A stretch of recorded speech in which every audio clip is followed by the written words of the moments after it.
Lundi 11 mai, bonsoir, bienvenue dans cette nouvelle édition d'information à la une de l'actualité. Un 6e remaniement et 2 nouveaux visages dans le gouvernement. Vanina Pommier remplace Kain Outemari à la jeunesse et au sport. Rehe Yansker succède à Cédric Mercadal à la santé en charge de la protection sociale généralisée. Une prise de fonction en pleine crise autour de la réforme du RNS. Rehe Yansker accorde à TNTV son premier entretien télévisé. La côte est de Tahiti sous surveillance après les fortes pluies du week-end. À Hitiaotera, des coulées de boue ont touché plusieurs quartiers et les habitants restent sur le qui-vive. Les îles de la Société sont maintenues en vigilance orange pour fortes pluies. Pluie de recours sur les élections municipales. Le tribunal administratif examine demain les premières contestations déposées après les scrutins de mars. Au total, 103 dossiers ont été enregistrés. Certains votes pourraient être annulés partiellement ou totalement.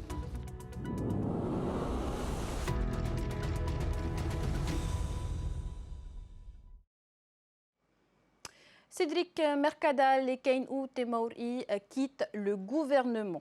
Pour des motifs personnels, assure le président du pays qui a présenté la 6e composition du gouvernement. 2 conseillères techniques prennent du grade. Rehe Yansker devient ministre de la Santé et Vanina Pommier prend le portefeuille de la jeunesse et des sports. 2 arrivées dans un contexte tendu entre réforme du RNS et préparatifs des Jeux du Pacifique. Reportage de Thomas Chabrol et Jeanne Tinoroa. Cédric Mercadal quitte le ministère de la Santé après 3 ans au gouvernement. Pour le remplacer, le président a choisi Rehe Yansker. Cette médecin urgentiste originaire de Touboué travaille depuis 1 an comme conseillère technique au ministère de la Santé. Parmi ses priorités, renforcer la prévention, développer la santé numérique et améliorer l'accès aux soins dans les îles éloignées. Il y a eu un travail qui a été fait au niveau du dernier ministère dont j'ai fait partie avec M. Mercadal. Il y a énormément de travaux structurants qui vont faire, je pense, du bien à la population et à la santé de la population. Donc c'était des travaux que j'avais à cœur de terminer durant les prochaines années. Il sera également important, je pense, de pouvoir lancer ce fameux schéma d'organisation sanitaire. Nous en avons besoin. La nouvelle ministre de la Santé prend ses fonctions dans un contexte tendu autour de la réforme du régime des non-salariés de la CPS, une réforme contestée dont le projet d'abrogation doit être étudié à l'Assemblée le 21 mai prochain. Nouveau visage également, celui de Vanina Pommier. La nouvelle ministre de la Jeunesse et des Sports prend le relais de Kain Outemari. Il a passé moins d'1 an en poste, alors que l'organisation des Jeux du Pacifique soulève toujours de lourdes interrogations. Les épreuves de natation se feront dans la piscine de Tiperui, mais les résultats seront-ils homologués pour des compétitions internationales? C'est toute la question. Une délégation du Pacific Game Council, le Conseil des Jeux du Pacifique, arrive dans les prochains jours à Tahiti. Ce qui est sûr, c'est que par exemple pour la Fédération française de natation, ce qu'ils ont fait, vu qu'on n'a que le bassin de Tiperui, ils ont mis en place un calcul qui permet d'homologuer les records au niveau de la Fédération française de natation. Donc l'idée, c'est d'essayer de voir ce qu'on est en capacité de faire pour les Jeux du Pacifique, mais pour ça, j'ai besoin de voir tout le monde autour d'une table. Ce nouveau remaniement permet d'obtenir pour la première fois la parité au sein d'un gouvernement. Une femme de terrain donc pour remplacer Cédric Mercadal. Rehe Yansker, bonsoir. Merci d'être avec nous pour votre premier plateau télévisé en tant que ministre de la Santé en charge de la protection sociale généralisée. Bonsoir et bonsoir à notre population qui nous regarde. Alors le contexte politique est aujourd'hui particulièrement instable. Est-ce qu'on peut encore mener sereinement des réformes de fond dans ces conditions ? Effectivement, le climat politique fait que les projets qu'on voudrait mener seraient à challenger bien plus qu'auparavant. Néanmoins, je pense que tout le monde s'accorde à faire le meilleur pour notre population et je pense que la santé va au-delà des clivages et que des réformes pourraient être menées si tout le monde se mettait autour de la table. Avec le soutien de la majorité de l'opposition à l'Assemblée ?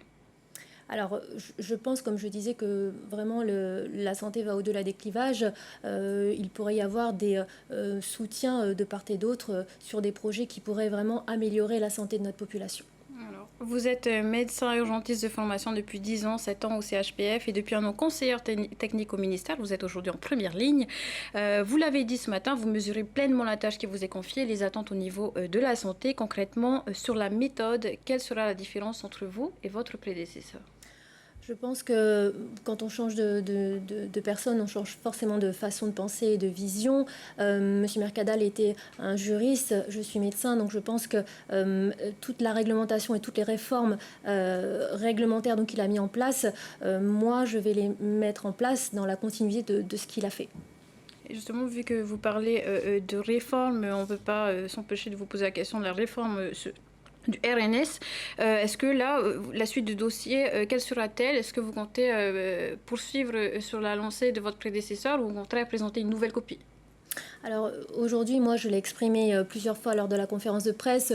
Mon avis est que c'est une loi qui pourrait améliorer beaucoup de situations et notamment celle des petits patentés. Maintenant, la question aujourd'hui n'est plus si je suis pour ou si je suis contre, mais comment est-ce qu'on avance? Moi, j'ai proposé de discuter, de pouvoir essayer d'améliorer cette loi ensemble parce que je pense qu'on peut avancer, améliorer en déplaçant les curseurs avec la concertation du plus grand nombre. Maintenant, un texte a été déposé pour abroger cette loi et l'Assemblée se prononcera la semaine prochaine.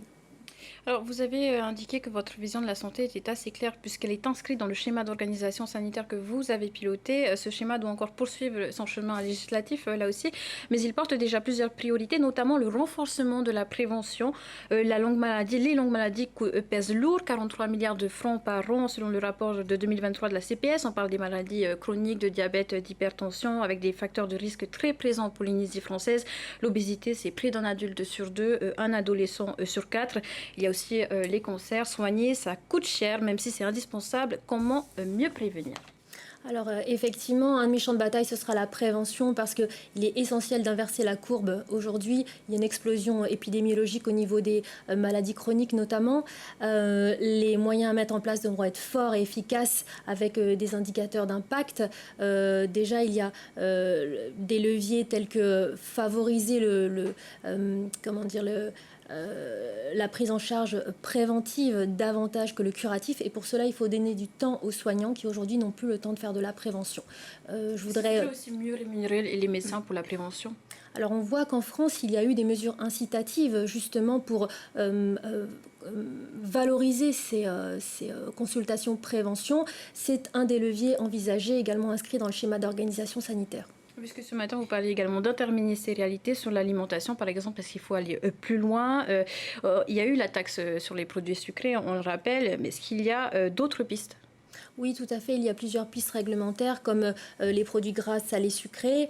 Maintenant, il y a un plan de prévention que j'ai également piloté, qui est en cours d'élaboration par la direction de la santé et qui viendra préciser des mesures opérationnelles pour renforcer cette prévention. Concernant des actions sur les produits gras et salés, là aussi on s'attend déjà à une levée de bouclier de la part de certains industriels. Vous vous y attendez? Il faudra certainement passer par là, je pense, et voir où on va mettre les curseurs pour pouvoir avoir un équilibre entre santé et marché économique. De toute manière, il y aura consultation. Ma méthode, elle sera la même pour tous les projets, ce sera de la concertation. Priorité également sur l'égalité des soins entre les îles, les soins pour tous. Ça passe aussi par la télémédecine.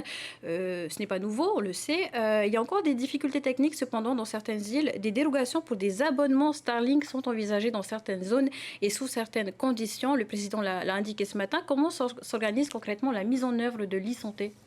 Alors effectivement, ça passe aussi par l'amélioration de la connectivité, c'est ce que le président a précisé tout à l'heure.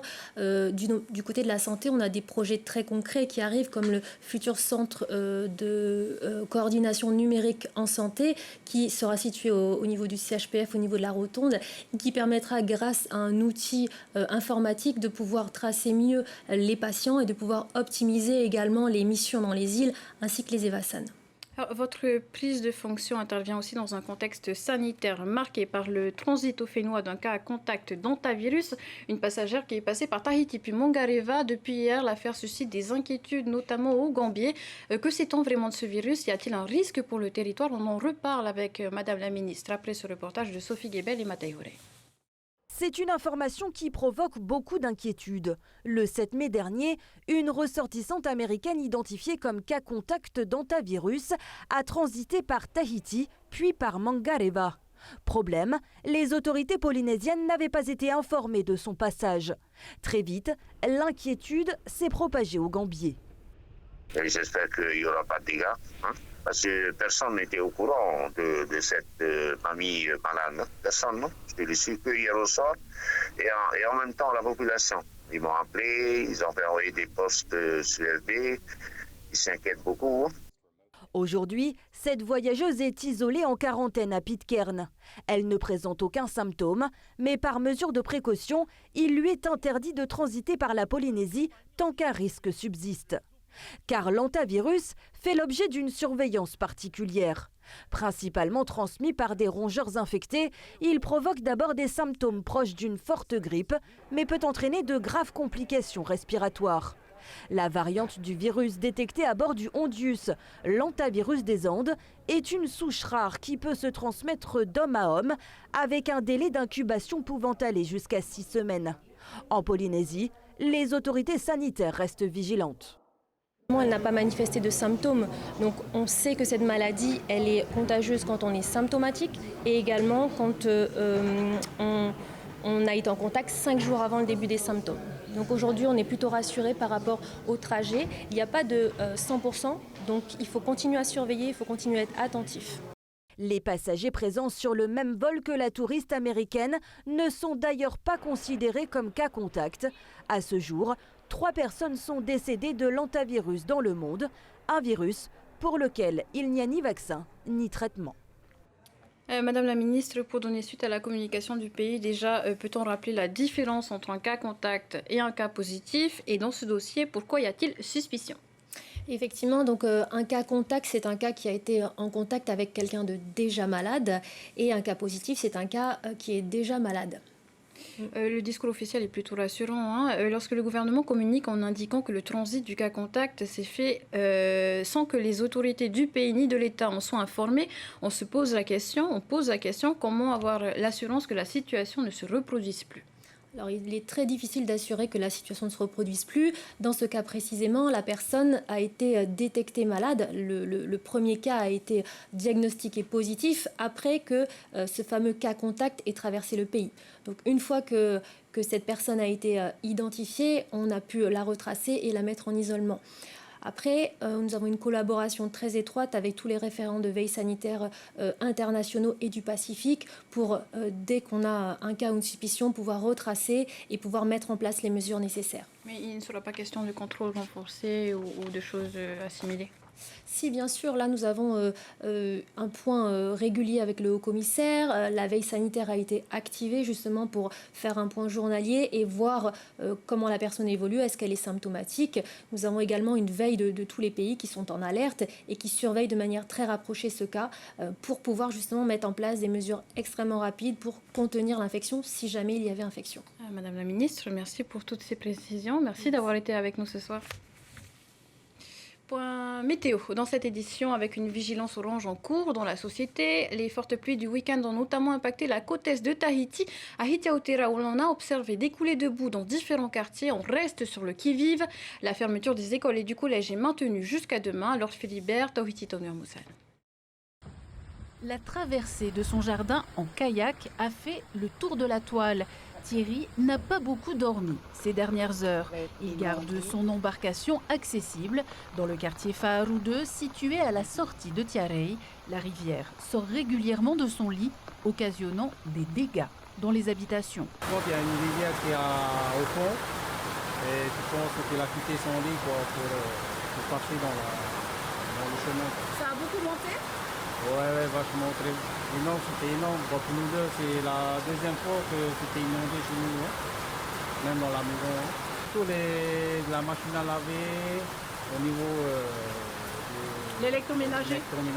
Comme Thierry, de nombreux riverains ont contacté la commune de Hitiautera pour signaler des coulées de boue. On est souvent sur la côte est, à Hitiautera, touché par les inondations ou des éboulements ou des arbres qui tombent.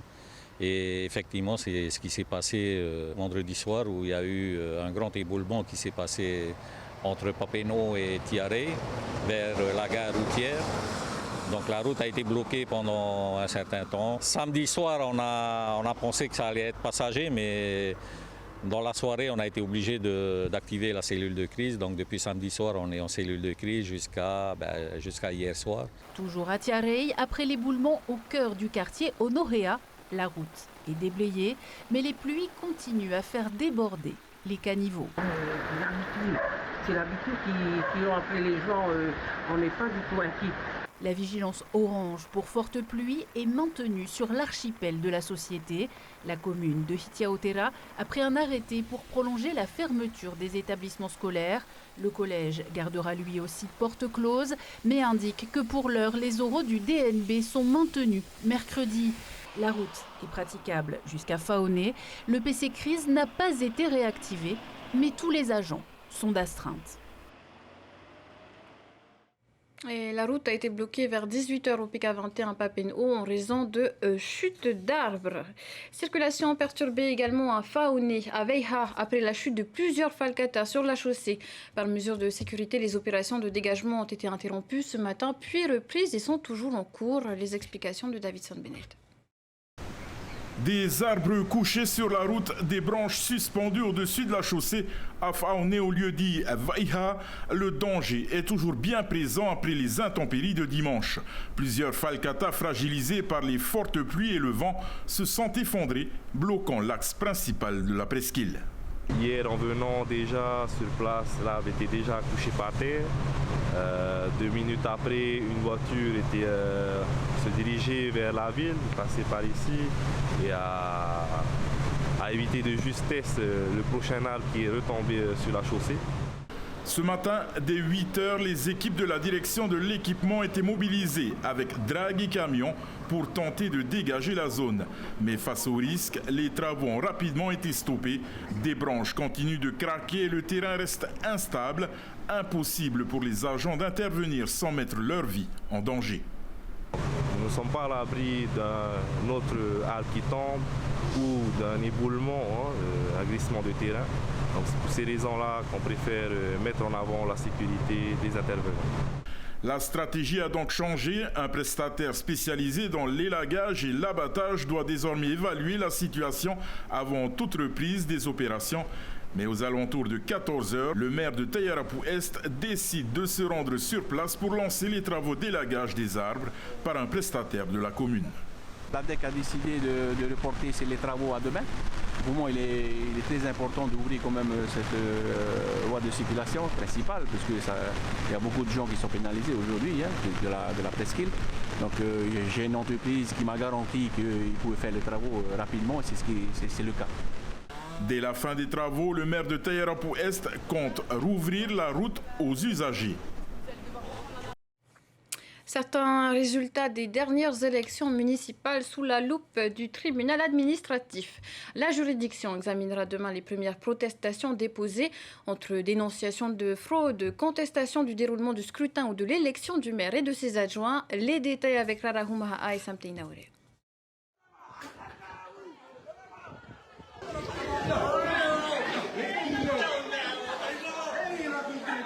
Nous allons faire à l'intérieur l'élection des adjoints maires.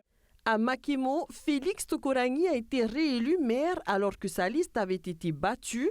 Les administrés ont exprimé leur colère qui a fait l'objet d'une contestation devant le tribunal administratif. Une parmi les 103 enregistrés. Les premiers dossiers jugés demain concernent des petites communes où le code électoral n'a pas été respecté. Il y a quelques irrégularités ou quelques problèmes de comptage tout simplement peut-être du nombre de sièges attribués dans des sections de communes où il est vrai c'est particulièrement compliqué. Demain, le rapporteur public présentera ses conclusions qui seront suivies ou non par les juges qui rendront leur décision le 26 mai. On annule le scrutin, on annule dans ce cas-là le scrutin, partiellement ou totalement. Et éventuellement, ça peut conduire à l'annulation, si ça a eu une incidence, de l'élection du maire qui s'en est suivie, du maire et du conseil des adjoints. Demain, le tribunal examinera les cas de Makemo, Tumara, Hivaoa, Rangiroa, Rapa, Nukutavake et Huahine. Les recours concernant les communes de plus de 9000 habitants ne pourront être jugés que dans un délai de 6 mois après la validation ou non des comptes de campagne. Une actualité sans controverse pour finir. À Raiatea, des lycéens et étudiants en BTS de Outouroi ont transformé leur passion en projet. Ils ont organisé une journée sportive et festive pour financer un voyage à New York. Objectif, y rencontrer la fille de Julien Alain, un enfant de l'île sacrée mort pour la France. Reportage de Ronnie Moufat. Marché aux puces, Zumba, Ori-Marathon, structure gonflable, buvette, les BTS première et deuxième année du lycée d'Outouroi et les terminales métac du lycée professionnel Hitiatea ont mis les petits plats dans les grands. Clou du spectacle, en collaboration avec l'association Tiana Hutu, la Tetua Tapu Legends, une compétition de force athlétique qui a enflammé la place Toa Hurinhi. J'avais des personnes très jeunes comme des personnes très moins jeunes. Et donc du coup c'est cool, tout le monde vient pour s'amuser, participer et surtout pour vraiment promouvoir la santé et le sport, c'est top, excellent. C'était sympathique, c'était bon enfant. J'invite tout le monde à venir pour la prochaine édition au mois de juin à Tumaraha. Ça permet à tout le monde d'exprimer ses talents. Derrière la fête, un projet fort. Ces élèves veulent rejoindre New York pour rencontrer la fille de Julien Alain, tamari volontaire originaire de Raiatea, tombé pour la France. Un voyage coûteux, mais porteur d'un sens bien au-delà d'un simple déplacement scolaire. C'est coûteux. En plus, les États-Unis, c'est pas donné. Il nous faut aller à Los Angeles et de Los Angeles prendre un autre vol pour aller à New York. L'hébergement à New York, on sait pertinemment que ça coûte cher. Donc, le budget prévisionnel qui a été établi pour 17 étudiants, on est quand même à plus de 5 millions. La réussite de cette journée donne des ailes à l'équipe. D'autres éditions sont déjà prévues à Tumaraha et à Tapu Tapu Atea. Chaque action menée les rapproche un peu plus de New York et d'une mémoire à honorer. C'est la fin de ce journal. Tout de suite sur vos écrans, To'ufenua To'ura, suivi du magazine Nos Différences. Juste après 2 épisodes de la série NCIS et enfin un nouveau numéro d'enquête exclusive. Très agréable soirée à tous. À demain. Retrouvez ce journal en replay sur notre site internet et notre application mobile TNTV.